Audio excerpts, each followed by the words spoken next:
Escuchemos al siervo Juan Bautista Sánchez, director del Ministerio de Evangelización Víspera del Fin, con la continuación del estudio acerca del profeta Jonás, esta vez en el capítulo 4. Escuchemos. Continuando nuestra exposición acerca del profeta Jonás, recordamos que Jonás, estando en el vientre del pez, no se quedó ahí sin hacer nada. Aprovechó la crisis, hizo lo mejor que podría hacer, orar a Jehová su Dios. ¿Qué hacemos nosotros los cristianos cuando estamos en medio de crisis? Huir, orar. Una vez salido del pez, entonces Jonás estaba en el suelo y Dios le dice: levántate. Y Jonás entonces se levantó. ¿Qué pasa muchas veces con nosotros cuando fallamos?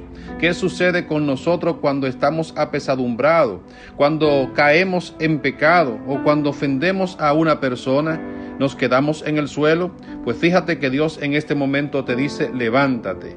Y al levantarse entonces Jonás fue y cumplió su misión de llevar el mensaje a Nínive. Pero al dar el mensaje tal como Dios le había mandado, ¿qué espera usted que resulte cuando usted da el mensaje de parte de Dios? La Biblia dice, la palabra del Señor, que el mensaje, la palabra que sale de mi boca, dice el Señor, no retornará vacía. Y precisamente el mensaje enviado por Dios a los ninivitas trajo como resultado el arrepentimiento de ellos. Hoy entramos al capítulo 4, cuando vemos entonces la reacción de Jonás a la situación de Nínive. Dice que Jonás se enojó, pero Jonás se apesadumbró en extremo y se enojó. Y tal enojo lo que lo llevó fue a una oración. Y oró a Jehová y dijo: ahora, oh Jehová, ¿no es esto lo que yo decía estando aún en mi tierra? Por eso me apresuré a huir a Tarsis, porque sabía yo que tú eres Dios clemente y piadoso, tardo en enojarte y de grande misericordia, y que te arrepiente del mal. Gloria al Señor. ¡Qué tremenda declaración! Fíjense, aquí podemos criticar a Jonás por enojarse. Cualquier persona podría enojarse. La Biblia dice: no se ponga el sol sobre tu enojo. O sea, que tú podrías quizás enojarte y tomar entonces una decisión de no permitir que llegue la noche antes de ponerte a cuenta con el enojo que tienes. ¿Qué sucede con muchos de nosotros? Criticamos a Jonás por haberse enojado, pero Jonás se enojó. Muchos de nosotros nos enojamos con una persona, con otra persona, y tardamos una semana, un mes y hasta años para volver a hablar con ellos. Fruto de un enojo, hasta una pareja puede llegar a terminar la relación. Pero ¿qué hizo Jonás estando enojado? Hizo lo más bueno, lo más importante y lo que también recomendamos a cada uno de ustedes. Jonás, en su enojo, lo que hizo fue orar a Dios. Gloria al Señor. ¡Qué bueno!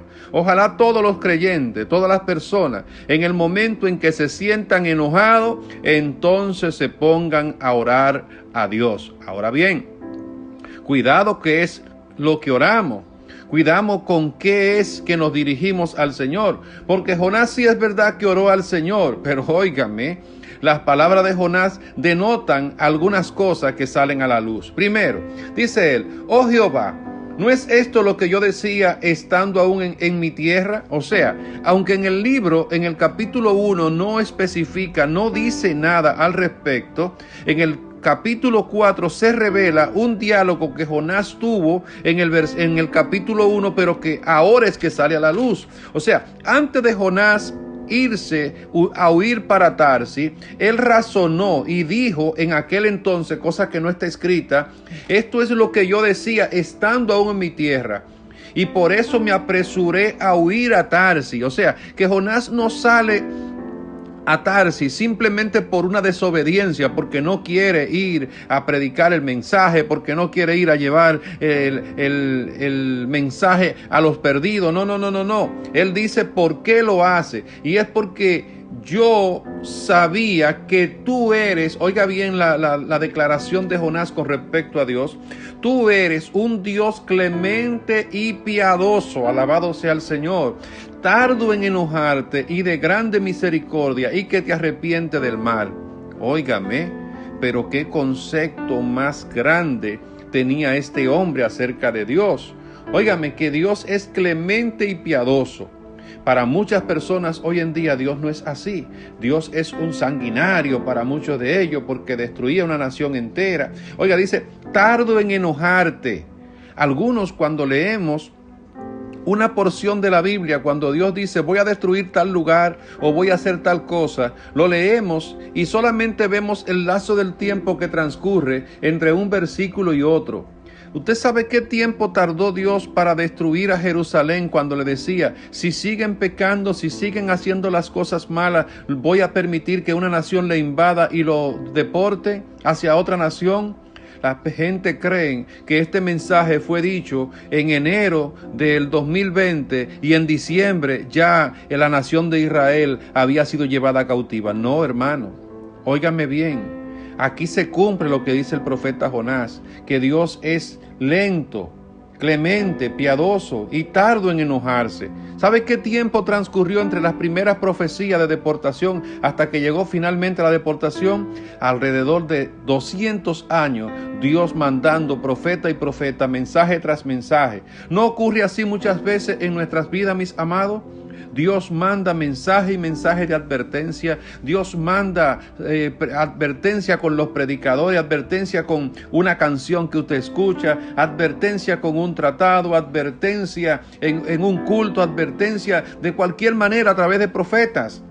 Pero nosotros no hacemos caso y posteriormente entonces llega la destrucción después de pasar ese tiempo.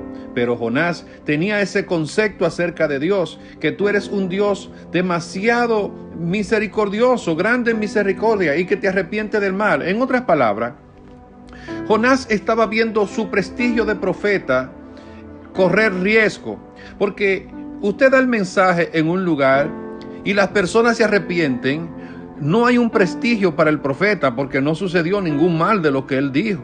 Sí, para muchos, después de haberse arrepentido en Nínive y haberse salvado, es posible que muchos alabaran y adoraran el nombre del Señor diciendo, wow, nos salvamos y nos libramos de ese castigo que venía. Pero usted duda de que allá en Nínive también aparecieran personas diciendo, miren, ese profeta que vino de Israel es un profeta falso, porque él vino diciendo que de aquí a 40 días Nínive va a ser destruida.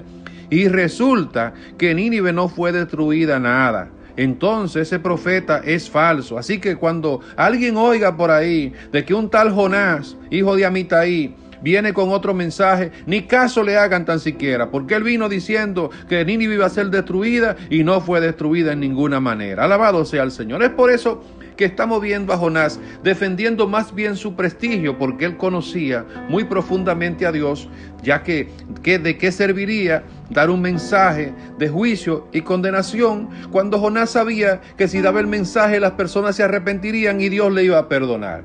Óigame, nosotros los creyentes, cuando salimos a predicar la palabra, cuando salimos a evangelizar por los pueblos y por los diferentes lugares, ¿qué esperamos? ¿Que las palabras de juicio se cumplan contra ellos o que ellos respondan con arrepentimiento al mensaje de advertencia de parte del Señor? La Biblia dice algo que Jonás tenía que saber, algo que Jonás todavía no iba a poder leer porque se escribió más adelante, es que hay fiesta en los cielos, hay gozo en los cielos cuando un pecador se arrepiente. Imagínense qué festín, qué fiestón había allá en los cielos, con más de 120,000 habitantes que se habían arrepentido y se habían vuelto de su mal camino. Por eso Jonás no pudo entender eso y se manifestó con enojo. Y le dijo Jonás a Dios, ahora pues, oh Jehová, te ruego que me quites la vida, porque mejor me es la muerte que la vida. Pero de por Dios, Jonás, ¿y qué cosa tan grande fue la que te aconteció a ti que tú estés deseando la muerte? ¿Por qué tú pides la muerte en este momento? Y Jehová lo que le contestó fue, con esa paciencia que caracteriza a Dios, ¿haces tú bien en enojarte tanto? Alabado sea Cristo Jesús. Óigame, yo no sé usted, si usted fuese Dios, si le hubiese respondido tan suave a Jonás, o si lo hubiese quitado del camino. Pero la verdad es que Dios pudo entender en parte a Jonás, porque Jonás lo que estaba era defendiendo más bien su prestigio. Y salió Jonás de la ciudad y acampó hacia el oriente de la ciudad, y se hizo allí una enramada, y se sentó debajo de ella a la sombra hasta ver qué acontecía en la ciudad. Usted puede creer, mis hermanos, que todavía Jonás seguía teniendo la esperanza de que posiblemente Dios destruyera a la ciudad. ¿Por qué Jonás no se queda adentro en la ciudad? ¿Por qué Jonás no se queda en un hotel de la ciudad? Porque Jonás todavía cree que la ciudad puede ser destruida y que la oración y la revuelta y la protesta, la huelga que él le hizo a Dios de que mejor me es posible a mí que me quite la vida en lugar de estar vivo, mátame por esto que está pasando. Jonás salió de la ciudad y acampó a las afueras de la ciudad en espera a ver si Dios hacía con Nínive lo mismo que hizo con Sodoma y Gomorra. Por eso es que él sale de la ciudad de Nínive en espera de que Dios pueda eliminar a la ciudad y él ver desde lejos la destrucción y posiblemente ir con el pecho erguido hacia Jerusalén de nuevo diciendo: he aquí el gran profeta Jonás, que lo que dice Jonás se cumple porque se cumple. Bueno, el hecho es que Jonás entonces se va y preparó Jehová una calabacera, la cual creció sobre Jonás para que hiciese sombra sobre su cabeza y le librase de su malestar. Y Jonás se alegró grandemente por la calabacera. Pero dice que él hizo una especie de enramada y se sentó debajo de ella. ¿Qué tenía de especial la enramada? La enramada le podía proporcionar un poco de sombra, pero no de frescor. Nótese que cuando usted se guarece debajo de una tienda, debajo de una carpa, debajo de una enramada construida, ya sea con pedazos de madera, pedazos de zinc o cualquiera de esas cosas plásticas que podrían servir de cobija, esto le proporciona sombra, pero no frescor. Para que pueda haber frescor, tienen que haber árboles alrededor. Y eso es lo que Dios hace.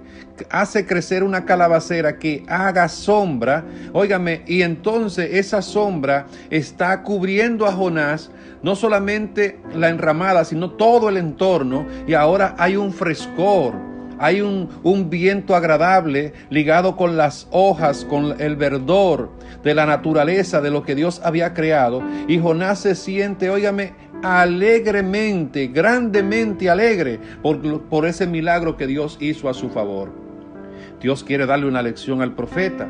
Pero al venir el alba, al día siguiente, Dios preparó un gusano, el cual hirió la calabacera y se secó. Entonces aquí viene, y aconteció que al salir el sol, preparó Dios un recio viento solano, y el sol hirió a Jonás en la cabeza. El recio viento elimina por completo toda la enramada. La calabacera se había secado, y el viento también la agita y se va. Ahora queda Jonás a las afueras de la ciudad con un sol candente que le está hiriendo en la cabeza. Y se desmayaba Jonás de tanto calor y de tanto ardor de ese momento. ¿Y sabe qué deseaba Jonás? Deseaba la muerte. Mejor sería para mí la muerte que la vida. ¡Wow! Pero qué terco, Dios mío, era este bendito Jonás. Pero ¿cómo es que una persona, viendo que lo que está aconteciendo es por causa del mismo Dios, que no son asuntos naturales? Porque usted y yo estamos sentados en las afueras de una ciudad donde no hay ningún árbol plantado, y de repente yo despierto y hay un árbol que ha crecido alrededor mío. Me siento no solamente contento, sino que doy gracias al Señor por eso. ¡Wow! Pero Dios sí que es un Dios maravilloso. A veces damos gracias a Dios hasta por una simple naranja que nos regalen. A veces damos gracias al Señor hasta por una moneda de un peso o de $1 que nos estén regalando. Con eso sentimos y damos gracias a Dios. Usted sabe la gracia que se tenía que dar por Dios haber permitido que un árbol naciera de la noche a la mañana y estuviese ahí para servir de sombra para nuestro ser. Y este Jonás, cuando ve que todo le es quitado, no reacciona, no entiende, no comprende nada de lo que Dios trata de decirle.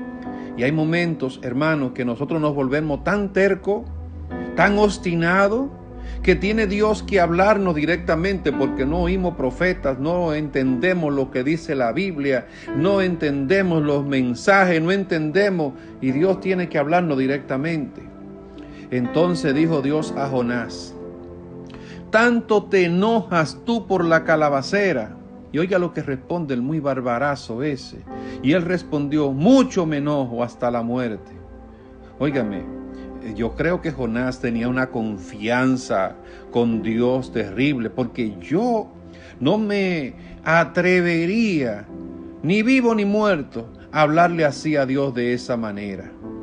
Y dijo Jehová: ¿tuviste tú lástima de la calabacera en la cual no trabajaste, ni tú hiciste crecer, que un espacio de una noche nació y un espacio de otra noche pereció? Y no tendré yo piedad de Nínive, aquella gran ciudad donde hay más de 120,000 personas que no saben discernir entre su mano derecha y su mano izquierda, y muchos animales. Gloria al Señor. Qué bueno es Dios. Aun cuando nosotros no tenemos la razón, aun cuando nosotros actuamos de una manera precipitada, aun cuando nosotros actuamos de una manera que no viene con lo que es la realidad, Él se empeña en enseñarnos y tratarnos de darnos una explicación. Dios no tenía que darle ninguna explicación a Jonás, pero Él lo hizo, no solamente por amor a Jonás, sino por amor a usted y por amor a mí, que estamos leyendo y escudriñando este pasaje de Jonás, para que pudiésemos aprender quién es Dios, para que pudiésemos tener una noción distinta acerca de lo que es nuestro Dios Todopoderoso. Nuestro Dios Todopoderoso le da un ejemplo a Jonás. Mira cómo yo hice crecer una planta y tú te alegraste. Una planta que para muchos no es algo significativo, pero para ti era una gran alegría. Y tú te sentiste, pero muy enojado por la muerte de una planta. Gloria al Señor. Óyeme, una planta que no tiene alma. Sin embargo, tú estabas esperando la destrucción de 120,000 personas. 120,000 personas que se habían arrepentido de su mal camino y que no tenían la instrucción de la ley de Jehová de tal forma que pudiesen distinguir entre su mano derecha y su mano izquierda. O sea, no eran que eran buenas personas, eran personas que no tenían conocimiento de la ley de Dios. Y tú has sido un instrumento valioso para que vengas a predicarle el mensaje, y ellos se arrepintieron de su mal camino. Entonces, ¿qué tú querías que yo hiciera, Jonás? ¿Que lo destruyese a cada uno de ellos? ¿Tú te sientes mal porque yo destruya una planta, pero te sentirías bien si yo destruyo a 120,000 personas? Esto nos debería poner a reflexionar a muchos de nosotros, mis amados hermanos. Porque muchas veces nosotros vemos la maldad de las personas, de los impíos que nos rodean, y vemos cuántas veces le ocurren a ellos cosas malas y se salvan. Cómo vemos que muchos justos perecen y muchos impíos que viven la vida totalmente mal delante de Dios, ellos como que se burlan de la muerte. Y la Biblia en el Salmo 73 habla acerca de un personaje llamado Asaf, el cual veía con injusticia de cómo los malos prosperaban y los justos pasando 20,000 dificultades. Era quizás el mismo caso de Jonás. Jonás no se alegraba de que gente tan malvada, gente tan pecadora, gente tan despiadada como eran los ninivitas, el Señor los perdonara. Pero la Biblia dice que Dios no oye al pecador. Pero si el tal se arrepiente, entonces alcanzará misericordia. Esperemos, amados hermanos, que no tengamos nosotros la misma actitud de Jonás. Esperemos, hermano, que nosotros seamos mensajeros del Señor, que no seamos parciales, sino imparciales. ¿Para qué? Para que diésemos el mensaje, para que demos el mensaje a las demás personas y que Dios sea el que juzgue lo que tenga que hacer y lo que no tenga que hacer, dependiendo del arrepentimiento o la conversión o la actitud de las personas a las que le le predicamos. Usted y yo solamente estamos llamados a ser los mensajeros de Dios, pero Dios es el que le corresponde a través de su Espíritu Santo tocar las almas y perdonar a las personas de acuerdo a la sinceridad que puedan tener cada uno de ellos. Vamos a ver ahora qué lecciones hemos aprendido a través de este estudio acerca del profeta Jonás. En primer lugar, Dios usa a los más insignificantes siervos. Jonás no era un Elías, Jonás no era un Eliseo, Jonás no era el gran profeta conocido por todos. Sin embargo, Dios le utilizó a él y también te puede utilizar a ti. En segundo lugar, a Dios le importan los inconversos. Le interesan los inconversos de tu barrio, de tus familiares, de tus vecinos, pero también los de otras naciones. A Dios tiene también muchos planes alternativos para cumplir su propósito. Si Jonás no quiso ir a Nínive, se fue para Tarsis. En ese camino también Dios salvó personas. Aún para nuestra desobediencia, Dios tiene un plan B. Alabado sea el Señor. Qué bueno. Dios no solamente trató con Nínive, sino que también trató con Jonás. En otro punto más, Jonás conocía a Dios más que muchos de nosotros. Es increíble, pero es así. La forma de cómo Jonás hablaba con Dios y se refería a Dios da a entender que sí conocía a Dios de una manera más profunda que muchos de nosotros.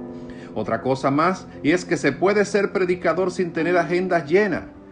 Hoy en día los predicadores se jactan de ser grandes porque tienen, óigame, una agenda que no tienen espacio libre. Jonás en toda su vida posiblemente fue enviado a 2 misiones, a la de Nínive y a la de Jeroboam II. Jonás aprovechó la angustia para orar. ¿Qué hacemos nosotros en medio de la angustia? Aprendamos de Jonás. No nos quedemos postrados. Vamos a orar en medio de la angustia. Jonás obedeció al segundo llamado. ¿Cuántos llamados le ha hecho Dios a usted para que vaya a predicar la palabra? Es posible que Dios vaya por el llamado 47 y usted todavía no haya obedecido. Jonás obedeció al segundo. Jonás fue mencionado por Jesús. Qué bueno. Caer en labios de nuestro Señor Jesucristo es una honra grandiosa el que haya sido mencionado por él.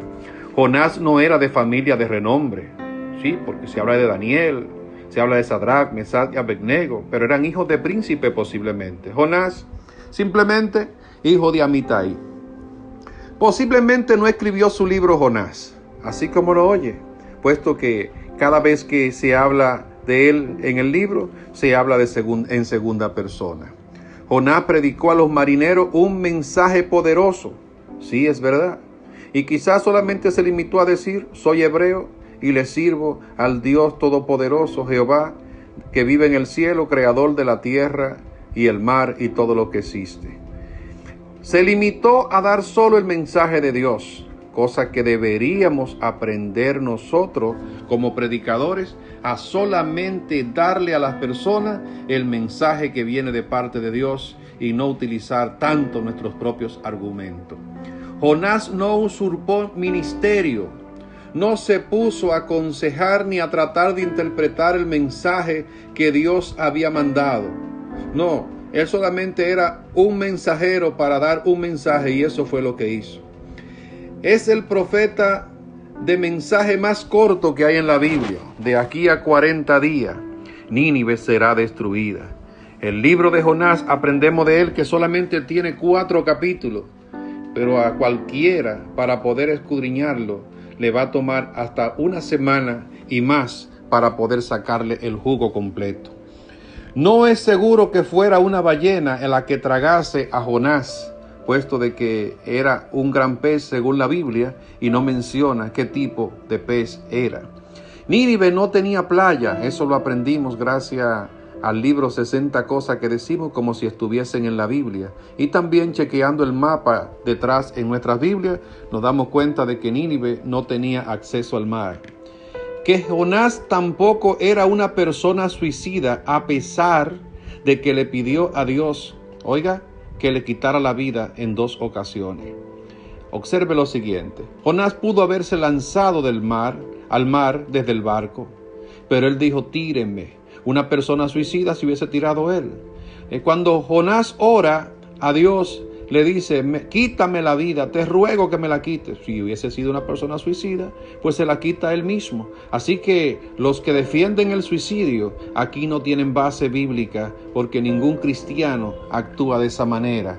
Jonás en su enojo le pidió a Dios que él fuese el que le quitara la vida, pero nunca atentó él contra su propia vida.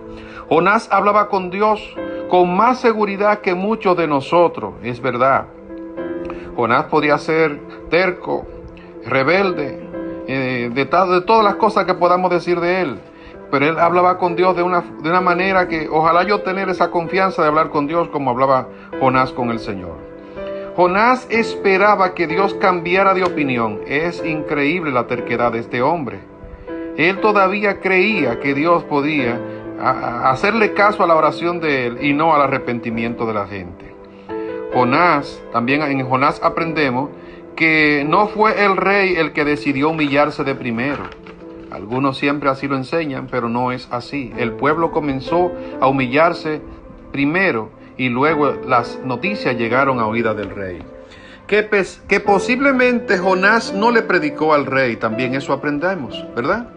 Que es posible que el mensaje haya llegado a través de otras personas. Jonás pidió a Dios 2 veces que le quitara la vida, ¿correcto? Lo pidió allá cuando el Nínive no se arrepintió y también cuando el gusano picó a la calabacera. Que el ayuno y el cilicio, también aprendemos esto, que el ayuno y el cilicio promulgado no fue por 3 días. Es increíble, todo el mundo dice a la hora de predicar que el rey proclamó un ayuno y cilicio por 3 días. La Biblia no especifica el tiempo límite del ayuno y el cilicio del rey. Otra cosa que aprendemos es que Dios perdonó al pueblo no por tan solo el cilicio y el ayuno. Dice la Biblia que Dios lo perdonó porque ellos se arrepintieron de su mal camino. Eso fue, se arrepintieron de su mal camino y lo demostraron ayunando y orando. También aprendemos que el prestigio del profeta Jonás estaba en juego y eso era lo que él más cuidaba porque conocía perfectamente a Dios y no quería pasar por una persona que decía que iba a suceder algo y no sucedía. Que hay muchos Jonás en nuestras iglesias, también aprendemos en esta lección. ¿Usted sabía eso? Aprendemos eso. Hay muchas personas que Dios los llama para dar el mensaje y tardan tiempales, óigame, para poder levantarse y cumplir con lo que Dios le ha pedido. Y por último, aprendemos que Nínive más adelante fue destruida conforme a la profecía del profeta Nahum. Así que, mis amados hermanos, si este estudio de los 5 audios del libro de Jonás te ha edificado bastante, solamente te falta entonces llenar las 100 preguntas acerca del libro del profeta Jonás. Este es tu hermano Juan Bautista Sánchez, quien te bendice en el nombre del Señor, y te digo que más adelante estaremos presentando otros estudios bíblicos para honra y gloria del Señor. Dios te bendiga.